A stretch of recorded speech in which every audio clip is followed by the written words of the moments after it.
What's good, guys? Welcome back.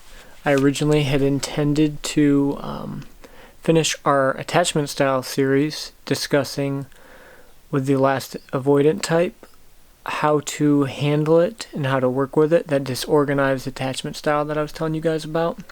But today I kind of felt just led to go a little bit of a different direction.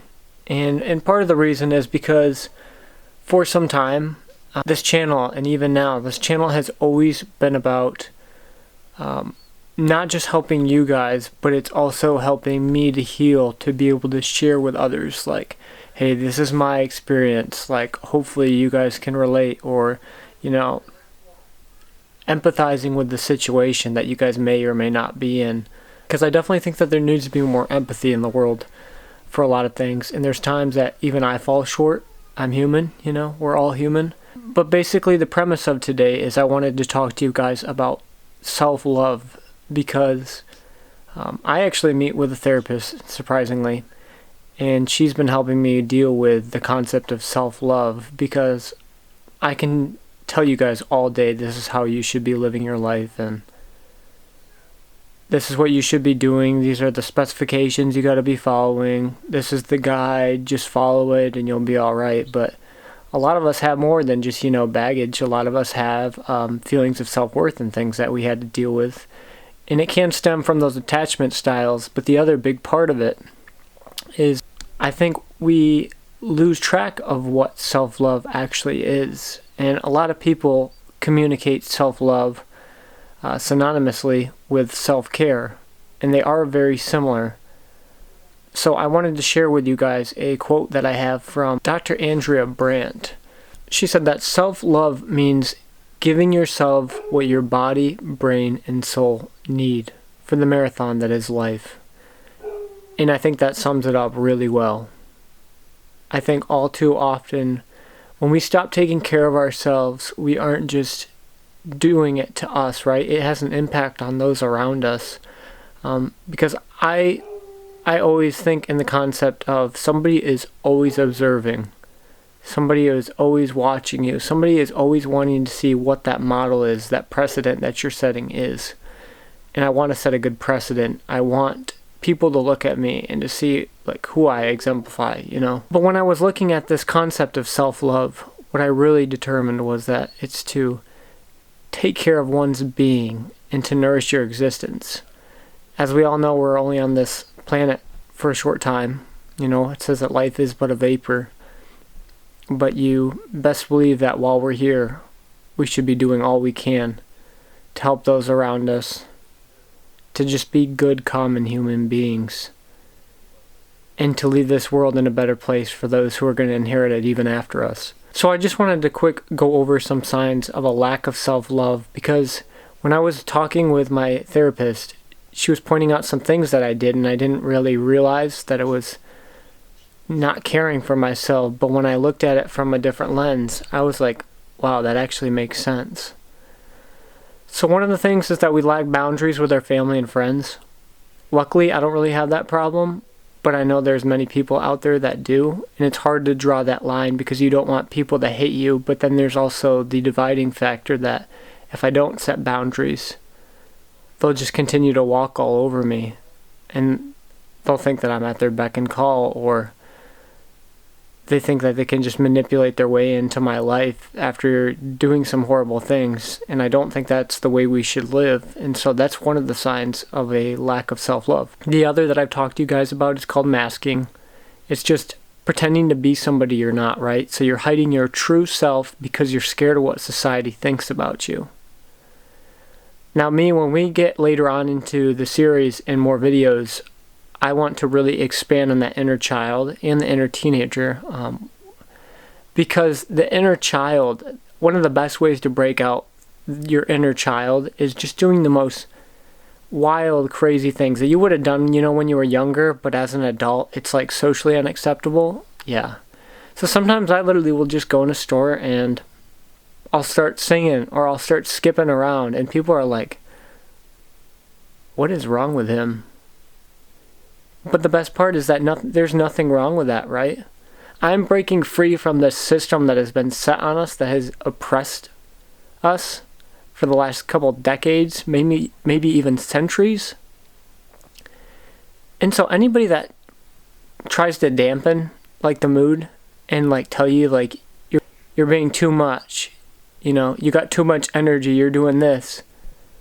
Who cares? I don't do it for you. I do it for me. When I go to a grocery store, you know what I do? What do you do with a grocery cart? I mean, anybody in my generation knows. We ride that bad boy out into the parking lot. And then I stop just before I hit my vehicle.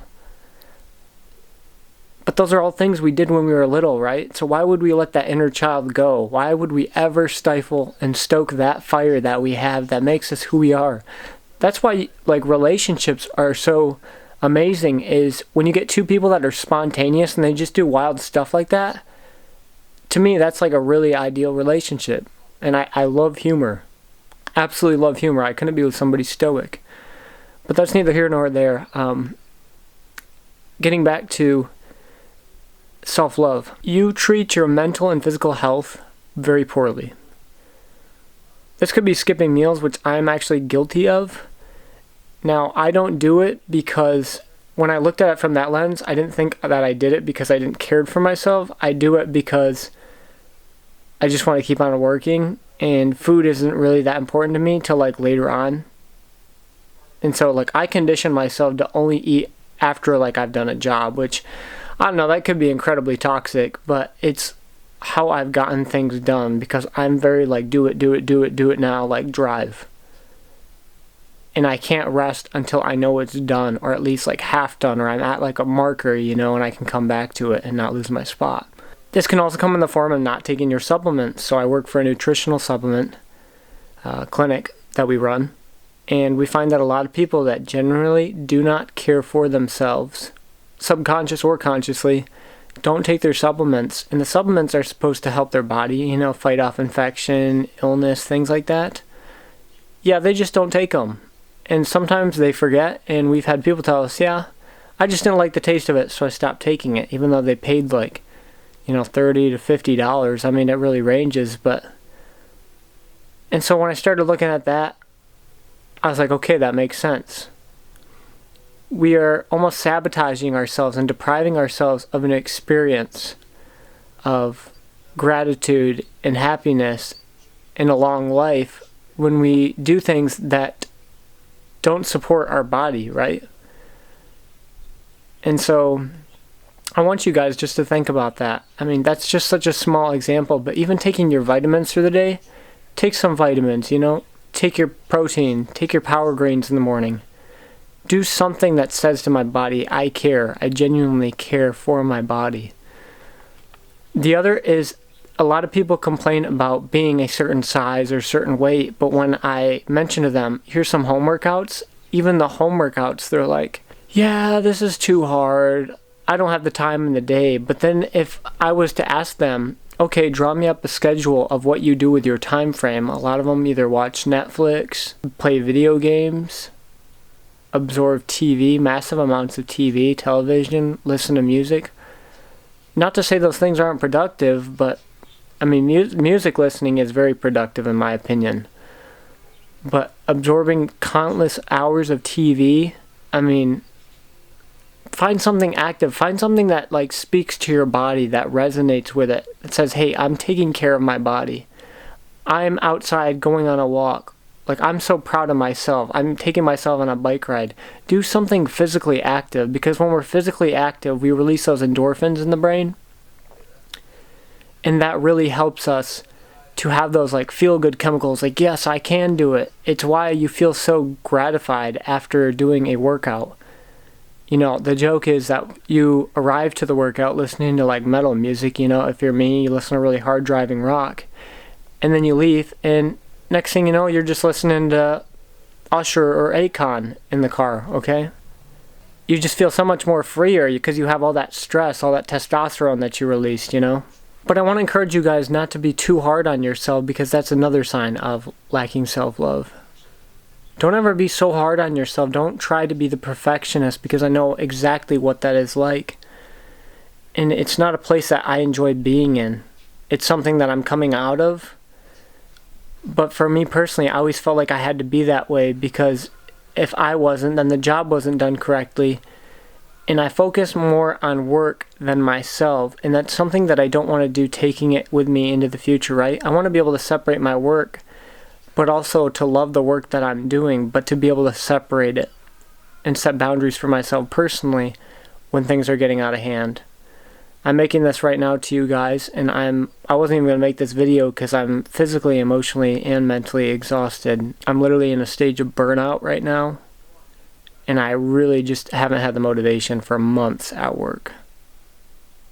And so I'm also saying this to you guys to help hold me accountable as much as I hold you guys accountable, because we do this together. I don't do this to just lecture you guys, tell you this is how it is, this is how I expect things to get done, here's your homework, best of luck. We're all doing this together.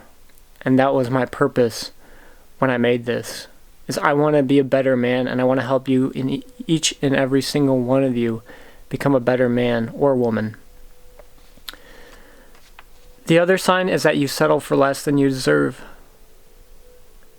Too often we don't see that we are worth and much more valuable than we could even imagine, but it's so hard to see that because we've seen it through the flawed lenses of childhood and teenage years, and we don't really know what to make of ourselves. We don't think we're all that great. I mean, one of the biggest issues that I used to have is somebody would compliment me and I didn't know what to say. It would literally make me uncomfortable for someone to compliment me, because I was raised knowing that compliments are good. You know, you would say thank you, but you also don't want to be cocky.